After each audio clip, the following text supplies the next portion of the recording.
দেখ স্মৃতি চিবিয়ে তোদের পেট ভরে কিনা। যা, বেরো বলছি।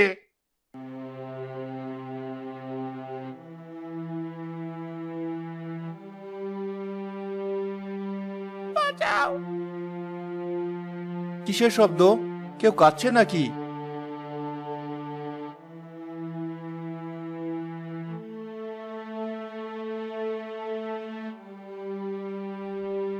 বাঁচাও! আমাকে তোলো, আমার খুব ঠান্ডা লাগছে। ভয় নেই বাবা, কিচ্ছু হয়নি তোর। দেখ, আমি এসে গেছি। বাড়ি কোথায় তোর? ওই ওইদিকে। চল, আমি তোকে পৌঁছে দিচ্ছি।